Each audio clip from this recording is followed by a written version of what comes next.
Do you feel conflicted and uncertain about preparing for retirement by investing in the corporations that are destroying democracy, the planet, and the very future you're preparing for? What if instead you could invest your money in things that build a more just and sustainable world? And yes, I'm talking about investing your money in ways that earn a financial return, not just making charitable contributions. To be clear, I'm not talking about SRI, socially responsible, or ESG, environmental, social, and governance stocks and funds that keep your money in Wall Street. SRI and ESG are simply screens or filters that identify companies that are less bad, maybe because they have more women on their board, or they're not supporting the prison industrial complex. However, these ESG and SRI funds still keep your money invested in companies that prioritize maximizing shareholder profit above all else, above what's good for people, for the planet, and what's good for democracy.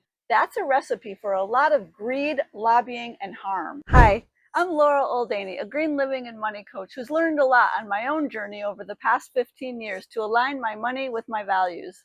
Today, I'm excited to share some of that with you. So let's talk about the growing realm of socially and environmentally conscious investments that are becoming available to non-wealthy investors like you and me. Now, there may not be any ethical consumption or investing under capitalism, but I believe that we can make financial investments that will weaken the foundations of capitalism and help evolve the better world we know is possible. Before we go any further, I want to insert a disclaimer that I am not a financial advisor, and nothing I say in this video should be construed as financial advice. You need to conduct your own due diligence before making any investments. What I'm sharing is for educational and informational purposes only, based on my own lived experience. There are still risks and tax implications when making these more socially conscious investments. Like many of you, I started out doing the prudent thing, opening a Roth IRA and making contributions into my employer-based retirement account.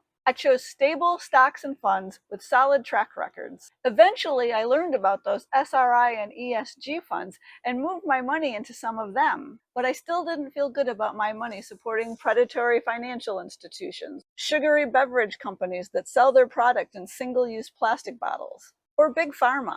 At about the same time, I discovered permaculture, a design toolkit that shows us how to work with nature instead of against it in all aspects of our lives. So I started reading what some of the well-known permaculture instructors had to say about money and investing. Then I kept searching for books and blogs by other thought leaders on socially conscious investing outside of Wall Street.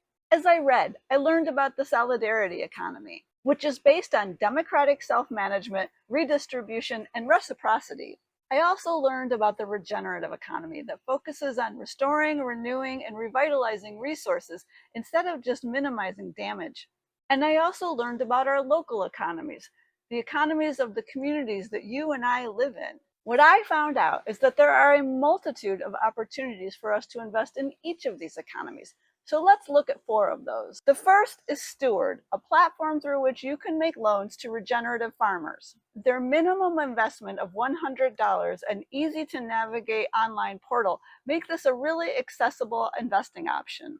I'd much rather be making loans to regenerative farmers producing healthy food and helping to heal the soil than investing in food companies that make products filled with unhealthy and artificial ingredients like high fructose corn syrup and hydrogenated oils. Next is Community Vision Capital, a CDFI that promotes economic justice and alleviates poverty in Central and Northern California. CDFIs are community development financial institutions, meaning they are lenders with a mission to provide fair and responsible financing to rural, urban, native, and other communities that mainstream financing generally doesn't reach. Community Vision Capital uses investors' money to increase the financial resilience and sustainability of community-based nonprofits and enterprises in their service area. Their minimum investment amount is $1,000. Another one is Kachuwa Impact Fund, which operates as an investment cooperative, meaning it's democratically owned and controlled by its members. The fund invests in real estate and companies that have a positive impact on society and the environment. You can see some of the investments the fund has made here.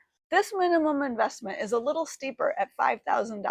The fourth are equity crowdfunding platforms like WeFunder or Honeycomb. These websites facilitate connections between startups and potential investors. Now, most of the companies using these platforms to raise funding aren't socially conscious businesses, but some of them are. You just have to put some time and effort searching through the offerings on these platforms to find those that are offering more environmentally and socially conscious products, services, and business models. This is probably the coolest stock certificate I'll ever receive, and it came from an investment I made in a Native American food company through the WeFunder platform. These platforms can also be helpful in connecting you to startups in your own town or community if you're interested in investing in your local economy. Minimum investments on these platforms tend to be $100. There's a lot more to say about investing in the regenerative economy, the solidarity economy, and our local economies than I can cover in this one video. I go into a lot more detail about them, including more of the socially conscious investing opportunities I've found off Wall Street in my Pay What You Can Towards Regenerative Investing guide, which I've included a link to in the description below. It's important to note that this way of investing can take more time and effort than simply logging into your brokerage account to make a few quick adjustments in your portfolio. If you're interested in investing in these more truly socially responsible options, I encourage you to start with one of them that feels super aligned and easily accessible to you to dip your toes in the water and get started with it. See how comfortable you are with the risk, as well as the increased administrative work you might have to do as you track these investments. Luckily, there's a growing number of financial advisors and money coaches like myself joining the loosely formed Radical Planners group. And here's our mission. Excuse me while I read it to you. To shift the financial services industry towards a mentality of abundance and cooperative economics, cultivate wealth redistribution in the spirit of repair and return, and inspire divestment and reinvestment by wielding and remolding the tools of financial planning, peer-to-peer support, and collaborative action. So we're a great resource if you'd like to hire someone to help you navigate this exciting and complex terrain. I've included a link in the description below with contact information for some of the Radical Planner financial advisors and firms like Revalue that are now accepting new clients. Feel free to check it out if you'd like more support in your socially conscious investing journey. And for those of you wanting more anti-capitalist financial content in your social media feed, be sure to check out my fellow Rad planners River Nice over on TikTok and Hadassah Damien of Ride Free Fearless Money on Instagram. And you can always find me on TikTok and Instagram at rich_resilient. Given the realities of late-stage capitalism, rapid climate change, and political uncertainties, I always encourage my clients to take a much more holistic approach to investing, particularly when building this more regenerative and less extractive approach to investing into our portfolio, with its potentially lower, slower, and less extractive financial returns. It's best to think of this more socially conscious pursuit of financial resilience as a three-legged stool, with one leg being the investments into the socially conscious financial instruments I discussed in this video. The second being regenerative assets like putting solar panels on your home, starting your own socially conscious business, or planting fruit and nut trees in your yard or community. And the third being the multiple forms of capital beyond money that add joy, meaning, and stability to your life. I've previously discussed those multiple forms of capital in this video that should appear up here. If you're ready to be a financial activist, divesting from Wall Street and moving that money into some of these socially conscious investments we looked at here today is a powerful way to do that.